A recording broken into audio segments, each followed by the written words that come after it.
Et bonjour tout le monde, on se retrouve aujourd'hui pour un nouveau podcast qui va traiter de l'intensité en triathlon. Aujourd'hui on va parler des deux dernières zones, c'est-à-dire la zone 6 et 7 et leurs particularités par rapport aux 5 premières. Alors tout d'abord, on va replacer ces 7 zones dans un contexte général, c'est que dans l'entraînement, on va avoir trois filières énergétiques. Pardon. La première, ça va être la filière aérobie. La deuxième, la filière anaérobie lactique, et la troisième, la filière anaérobie alactique. Les 5 premières zones, elles rentrent dans la filière aérobie, c'est-à-dire c'est un effort qui se fait majoritairement grâce à l'oxygène, grâce à l'oxydation du glucose. C'est tout un métabolisme, un mécanisme dans le corps qui va se faire en présence en gros d'oxygène, c'est le côté aérobie. Le côté anaérobie, ça veut dire qu'en fait, on va être sur des efforts beaucoup plus courts.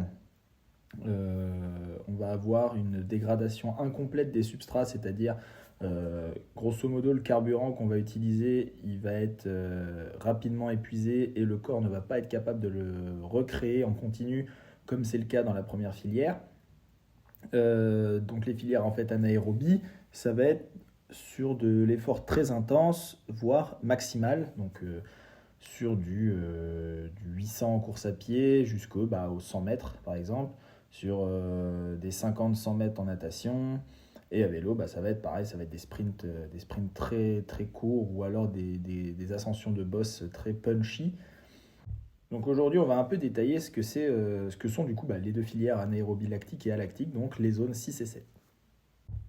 Donc je vais commencer par la zone 6 qui est la zone de la filière donc anaérobie lactique.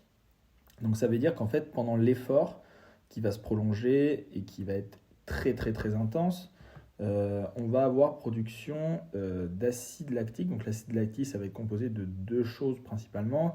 Ça va être donc de lactate, des déchets produits en fait quand le corps produit de l'énergie à base de carburant. Il y a des pertes et les pertes en gros c'est lactate. Et ça va souvent être un abus de langage de dire je suis plein de lactique, etc. J'arrive plus à avancer. Parce que ces lactates, en fait, le corps va essayer quand même de les réutiliser, donc de les remettre dans le circuit pour en recréer de l'énergie. Et avec ces lactates, on va retrouver des ions H+.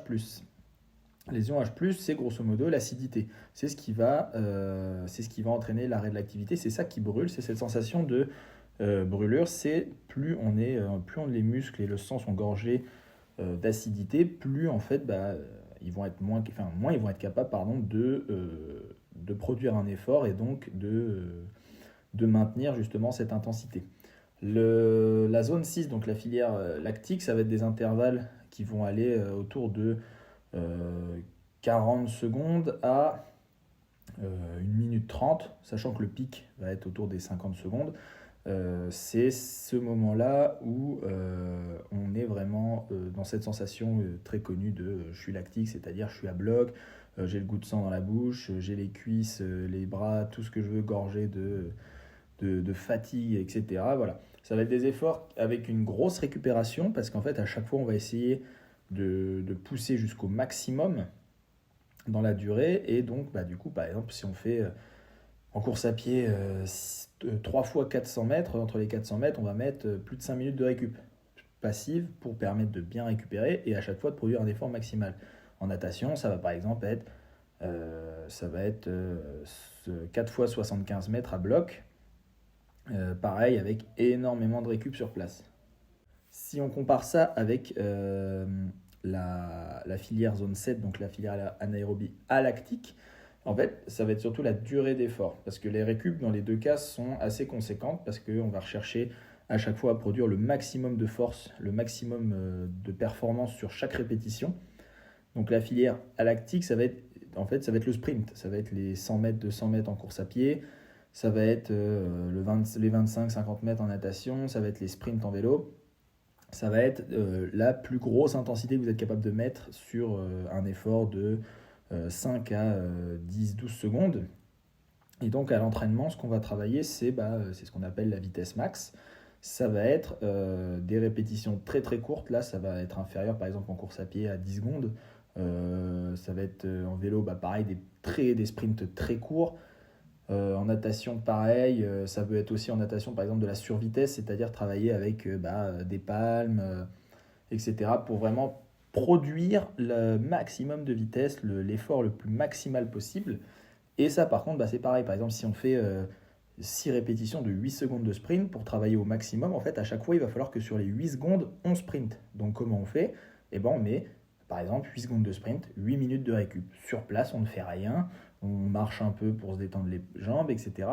Mais sur la répétition d'après, je suis capable à chaque fois de produire un effort quasiment aussi maximal que le premier. Évidemment, il va y avoir de la perte. Évidemment, qu'au fur et à mesure de la séance, ça va se dégrader. Mais le but, justement, c'est de repousser ce moment où ça se dégrade.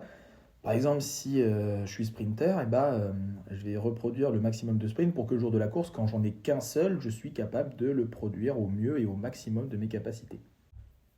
Donc en fait, ces filières, ça va être vraiment des filières assez spécifiques à un type d'effort. C'est-à-dire que oui, il faut travailler un peu de tout dans l'entraînement, mais on ne va pas demander à un mec qui fait de l'Ironman d'aller travailler sur des sprints. Enfin, toute l'année. Il peut peut-être le faire en préparation générale, s'il a un cycle, par exemple, de vitesse ou quoi que ce soit.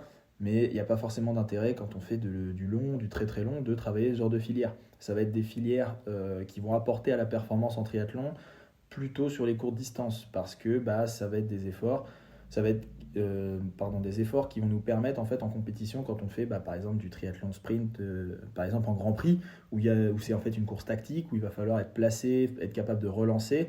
Et ces efforts-là qui sont supramaximaux vont nous permettre aussi des fois de tamponner quand la course s'emballe, par exemple à vélo, quand on a une partie vélo qui est assez mouvementée, être capable de relancer plusieurs fois. Avoir fait des séances de zone 6 avant, c'est quand même pratique. C'est des courses, les courses courtes, pardon, c'est des courses où on va être souvent amené à arriver à plusieurs à l'arrivée. Donc c'est bien aussi d'avoir une réserve de vitesse pour être capable de produire un effort maximal à la fin de déjà un effort de, par exemple, sur un XS 30 minutes ou sur un S 1 heure. C'est plutôt un intérêt sur les courtes distances, mais ça peut arriver qu'en début de prépa sur du long, du très long, on puisse voir 2-3 séances comme ça, mais on va dire que ça va pas être le cœur de la prépa.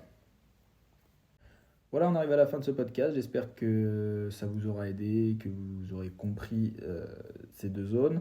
La période des zones, donc 1 à 7, est terminée. Maintenant, on va plutôt s'atteler sur les prochains podcasts qui parlent d'entraînement, sur un peu tout ce qui va être planification, périodisation, à quel moment je mets quoi, par exemple, par rapport à un objectif. Merci pour votre écoute et à bientôt.